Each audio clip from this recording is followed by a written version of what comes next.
Piano teachers, how to help your students understand in which tonality any piece that they're playing is composed.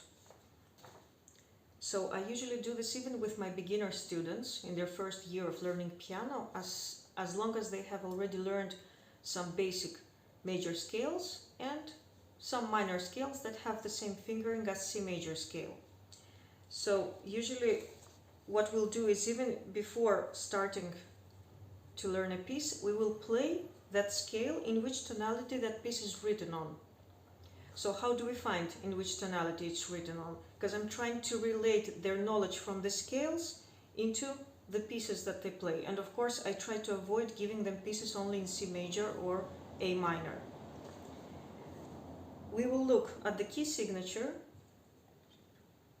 which will give us two options: F sharp, and they usually remember. I can ask them, do you remember which scale you played and you only had to play only one black key?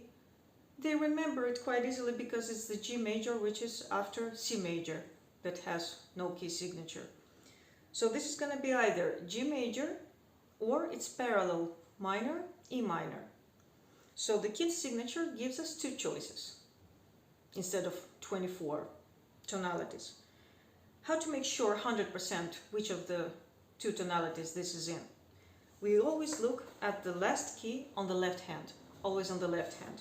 Well, here this piece only has the left hand, but I'll show you another example where you have a whole harmony of the tonic chord. And why is it important to only look at the bass key, which here is G, which means that this piece is written in G major.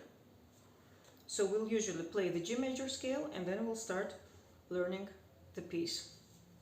You can use different tricks to have them memorize the order of sharps and flats, which is also quite important, because then they can use it as a base to learn more rules, and use that the last sharp of a key signature. If you go half a tone up, you will find the major scale that this key signature belongs to.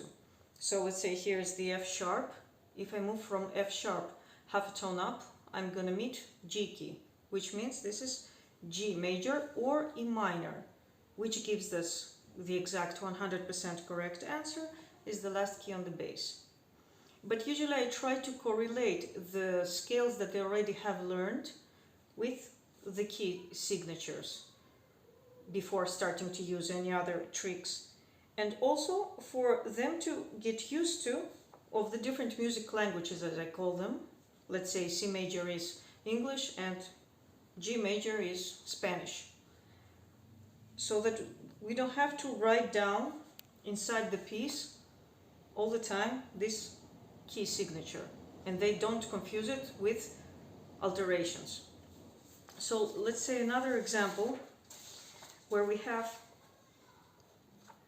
different keys as the last keys of the piece. So here we have two sharps, F sharp and C sharp. They either remember that the scale that they played with two black keys is D major or its relative minor, B minor.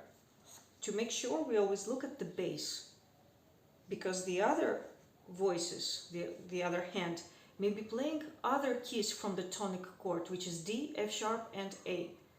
We need to know the king, we need to know the tonic, which is always on the bass, which is D, which gives us the answer. This is in D major. So before starting to play this piece, we will first warm up our fingers with D major scale. And another example again with a lot of alterations inside the piece, which have nothing to do with the key signature. I again emphasize this. So here we have no key signature, which immediately gives us two answers, either C major or A minor. We look at the last key on the bass, which is A, which means this key is written in A minor tonality. Have a good and thoughtful practice.